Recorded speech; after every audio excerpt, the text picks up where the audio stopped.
ঈদের পরে খুব সুন্দর একটা জায়গায় ঘুরতে গিয়েছিলাম। সেই জায়গাটার নাম কি আপনারা গেস করতে থাকেন আর আমি ভিডিওতে চলে যাই। জায়গাটা অনেক সুন্দর ছিল।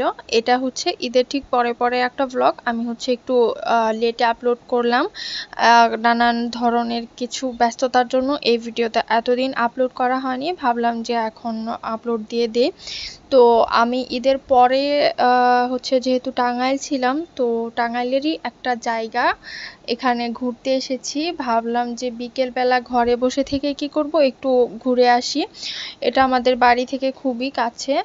তো এটা একটা পার্ক। তো এখানে পার্কের কাজ এখনো কমপ্লিট হয়নি। কমপ্লিট বলতে এখানে পার্কের কাজ কিছুই হয়নি, শুধুমাত্র পার্কের নামকরণ করা হয়েছে আর পার্কে হচ্ছে কিছু গাছপালা লাগানো হয়েছে। তো এখানে আসলে তেমন কিছু দেখার নেই, বাট মানে পার্কে যে ধরনের রাইড থাকে বা যে ধরনের ফ্যাসিলিটিস আমরা চাই সেরকম কিছু নেই, কিন্তু এখানে আসলে বিকেলের সময়টাতে খুবই ভালো লাগবে। ফ্রেন্ডস আর ফ্যামিলি নিয়ে আসলে তো কথাই নেই, এখানে বেশ ভালো একটা সময় কাটানো যাবে। কারণ পার্ক বলতে আমরা কি বুঝি যে একটু আর্টিফিশিয়াল একটা জিনিস, কিন্তু এটা হচ্ছে একদম প্রকৃতির সাথে মিশে যাবেন আপনি। এত সুন্দর শান্তশিষ্ট পরিবেশ, আশেপাশে কোনো মানুষের কোলাহল নেই, আর অনেক সুন্দর বাতাস হচ্ছিল সেদিন।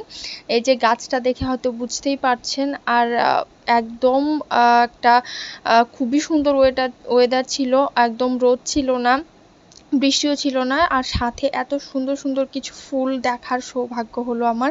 ফুল আর ফুল গাছ দেখলে আমি সবসময় আটকে যাই, তো এখানে আমি সবগুলো ফুল ধরে ধরে দেখছিলাম।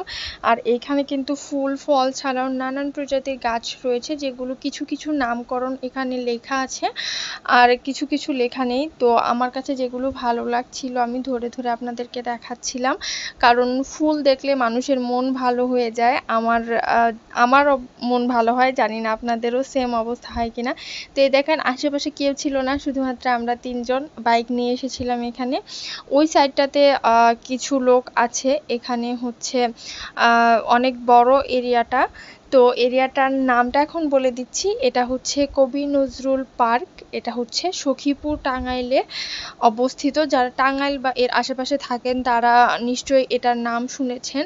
এই পার্কটা এখনো মানে কাজ শুরু হয়নি বলতে কিছু গাছপালা জাস্ট লাগানো হয়েছে, আর এই রাস্তাটা করা হয়েছে পার্কের ভেতর দিয়ে, একদম ওই প্রান্ত পর্যন্ত চলে যায়। আর রাস্তাটা এত সুন্দর, এখান দিয়ে হাঁটতে খুব ভালো লাগছিল। আর দুই পাশে নয়নতারা ফুলের গাছ লাগানো আছে, একটু সামনে গেলেই দেখতে পাবো। আপনাদেরকেও দেখাচ্ছি, এই যে দেখেন রাস্তাটা, এই রাস্তা দিয়ে হেঁটে হেঁটে একদম সামনে পর্যন্ত যাওয়া যায়। তো এই যে আশেপাশে তেমন কিছুই নেই, শুধুমাত্র গাছপালা আর দুই একজন মানুষজন ছাড়া।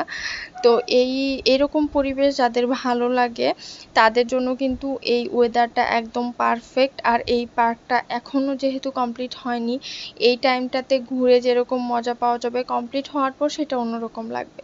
তো এখানে কিছু লজ্জাপতি দেখছিলাম, আর আমি তাদেরকে লজ্জা পাওয়ানোর জন্য একটু নাড়াচাড়া দিলাম। এই গাছটা আমার অনেক বছর পরে চোখের সামনে পড়লো, আর আমি দেখে খুব এক্সাইটেড হয়ে গিয়েছিলাম। এখানে অপরাজিতা গাছ আছে। ফুল ছিঁড়বেন না এটা লেখা আছে, অবভিয়াসলি ফুল ছিঁড়বো না। তো এখানে আমার খুব পছন্দের কিছু ফুল আছে, বেলি ফুল আছে, গোলাপ আছে, যে ফুলগুলো মানে দেখলেই মন ভালো হয়ে যায় এরকম।